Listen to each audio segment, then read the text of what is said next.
I'm joined now by another keynote speaker here at the NALS conference in London. It's Sheila Roberts from Newham Borough Council. And Sheila, great to have your contribution here today.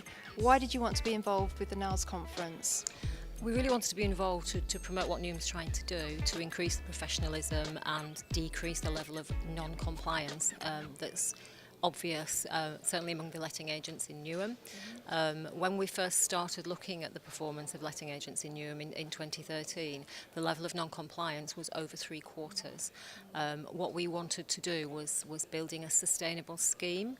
Although we did improve the level of compliance quite a lot in 2013-14, it wasn't sustainable, and a lot of letting agents then basically went back to their old ways. So what Newham wanted to do was really put it into the public domain, because we believe that by putting things in the public domain, we increase the level of compliance in a sustainable way, and we also give tenants and landlords access to more information about making informed choices. Really, we're talking about levels of consumer legislation compliance, but what we want to do now is further promote professionalism in the industry. Since we said that we were going to go live with the information and go in the public domain, we've had an increase of 35% compliance to 79% compliance. So we clearly believe that going public works. It puts a spotlight on people that aren't complying, and also draws attention to people that are complying and do a bit more than complying as well, and increases the professionalism. So when you say going public, you're talking about interfacing with consumers, landlords and tenants? We are. It's on Newham's website. We've got local publicity through the Newham Recorder, which is our local newspaper, and we've also, I think today, I've been told, it's in the Standard, it's in the Evening Standard. So what we want to do really is to promote the scheme. We're comforted by the fact that the government are now saying that they are going to move to regulate the industry, because we believe that it's not adequately regulated.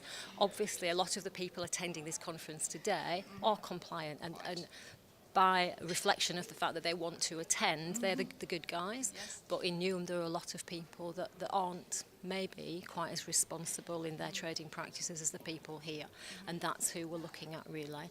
The star rating that we've adopted is a 0 to 5 star rating. A star rating of 3 means that the business is compliant with the law, but we see that as a minimum requirement. What we're looking for is for a 4-star. People, if they join a professional organisation such as NALS, such as the RICS, such as ALA, then they will be given 4 stars, because along with the membership comes training, professional standards, a certain amount of scrutiny.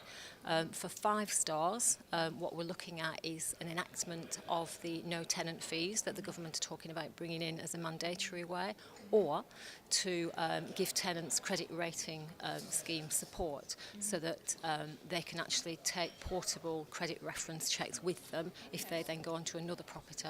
So a 5-star is one or the other. When we do rate the letting agents, they do have a right of appeal. They do have a right to be re-rated if they then increase their level of professionalism, and that's fine. We are going to review the scheme after 1 year. Obviously, we may have to do that in the light of legislative change, but we also want to do that to make sure it's actually having the long-term effect that we think that it will achieve. Now, you've stated that you are a supporter of regulation, and clearly government has indicated there's more coming down the pipe.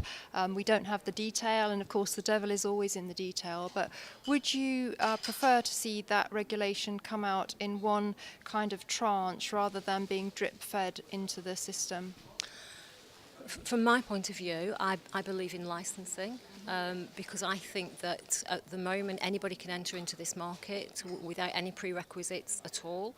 I think that there should be a licensing scheme, and if that means bringing licence conditions in that are either set by government or can be locally set, then Newham would be happy with that.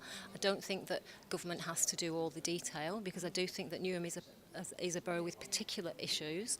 London's got particular issues, but maybe some of the specific conditions wouldn't be applicable throughout everywhere in England. But what I believe is that the framework should be there to enable local decisions to be made within a national framework. Okay. So just to finish, how important is it do you think that the industry gathers here, that you're able to interact with the agents here and they're able to sort of interact with you? I think it's very important because obviously we're not specialists in what the issues around letting agents are, so it's interesting for us to hear that. But at the end of the day, our role is really to protect consumers, be they landlords or be they tenants. That's our main reason for being here. We are objective in the way that we do that. We can take individual circumstances into account, but at the end of the day, there has to be a minimum level of compliance, really, that is fair and is professional. So although it's very informative to hear different views, somebody has to make a decision, really. And in my view, there are other areas of licensing where it works, because a licence can be given and a licence can also be taken away. And in my view, that is the way forward. Okay, well, thank you so much for speaking here today at the NALS conference and also taking part in our interview. It's really great to have your input here. Thank you, Sheila.